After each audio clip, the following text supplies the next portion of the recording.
More Americans are waking up to the chaotic state of Democratic-run cities and voting with their feet. The top newspaper in Oregon finally admitting that the city's deteriorating conditions are driving residents out.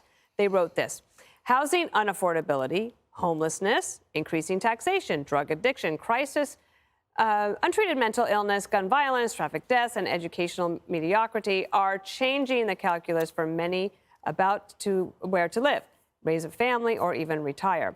Other Democrat-run cities facing a similar exodus, including Los Angeles, San Francisco, Cook County, Illinois, that'd be Chicago, New York City, and Philadelphia. There's probably other cities in there that we haven't focused on as much because this seems to be a phenomenon, Greg, that is nationwide. Yeah, well, in terms of New York, people are leaving because the left emptied the prisons and reduced the likelihood of felons serving time.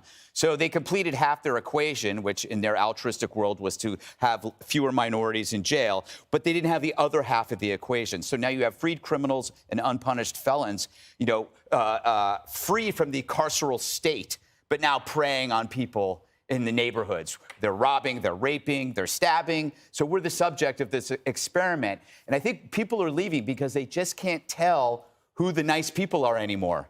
It used to be you could go on the side, there'd be 4 kids on bicycles. Oh, they're going to sell you candy. No, they're going to surround your car and they're going to beat you. That's what happened. New York is now the Russian roulette, right? And this goes back to, I said it a million times, you can't have a one-party city, especially if the one party is a Democrat. Husband needs a wife, a slobby bachelor needs somebody to get him in shape. And the problem is there's nobody to create friction between the Democrats and their bad ideas. Somebody has to be there to slow them down. That's the wife who tells the husband, no, you can't put a kiddie pool in the basement.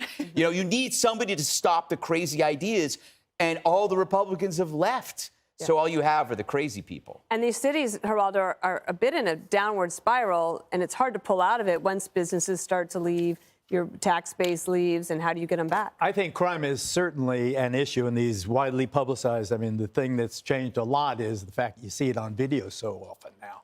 You can see actually how outrageous some of these acts are. But in my generation, the main reason people are leaving New York, for example, is taxes. It's not crime.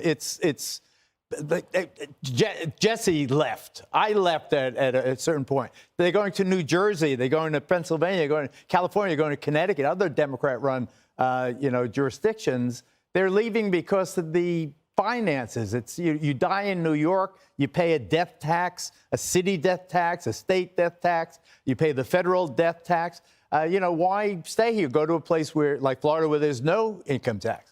So I think that really, although crime is definitely an issue, especially when you can see it with your own eyes, but I do believe that even Portland, when you read the Oregonian and you talk about what's really happening in that lovely, lovely city, it's the lack of affordable housing. I think Gen Z, though, is moving back to the city. I think the cities are on the verge of a great renaissance, and I tend to look at the positive. So the TikTok influencers are moving back to the city. I don't think that Portland or LA or New York City are on the verge of some great renaissance. I think it's going to get a lot worse. And I'm laughing at you, Geraldo, a little bit because you're complaining about high taxes, which Democrats like, but then you keep voting for Democrats. So all these Democrats leave these places, and then they go to places where there are lower taxes, and they vote for the same thing.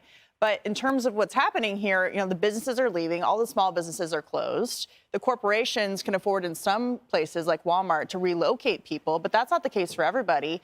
And what's left is higher taxes, but people leaving, so no one to pay the taxes. And then they need more money to spend on these programs for crime and homelessness. And so where do you go from there? You go straight to the bottom. And the thing is that if you can afford to leave, you probably already left. The people who are left here are the people that the left claims to stand up for, the most vulnerable, the single mothers, the minimum wage workers who now their communities have been destroyed by these problems, and they can't afford to leave the city. Right. Moving is expensive, and so they're stuck there with no real good options. Not only that, but Jesse, there's maybe nobody there to buy their home. Well, at that age, you're trying to have as much sex as possible and drink as much as possible after college. So all of your friends move into the city.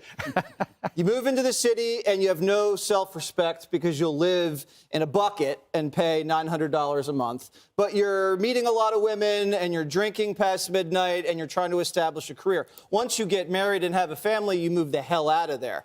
Geraldo's right. It's crime, and COVID was the 1-2 punch. And then you find out, wait a second, I'm in Tennessee or Florida or Texas. I'm paying no state taxes. I'm staying. But if I could just disagree with you slightly, I think the leadership in these cities like the dysfunction.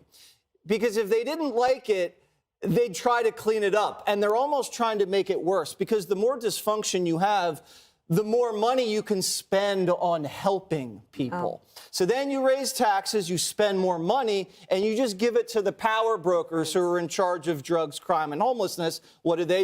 They skim off the top, and then they plow the rest of it back into your campaign coffers. So they're not actually trying to help the cities. They're just trying to increase their own power. Remember that with the de Blasio administration and the homelessness money? That $800 million. almost $1 billion. And then they had to do a report that said, we're sorry, we don't know where it went. Yeah. We know where it went. Hi, everyone. I'm Brian Kilmeade. I want you to do me a favor. I want you to click to subscribe to the Fox News YouTube page. This is the only way that I know for sure that you're not going to miss any great commentary, any great news bites, any great interviews coming your way on Fox. You can get it all here on YouTube. So subscribe right now.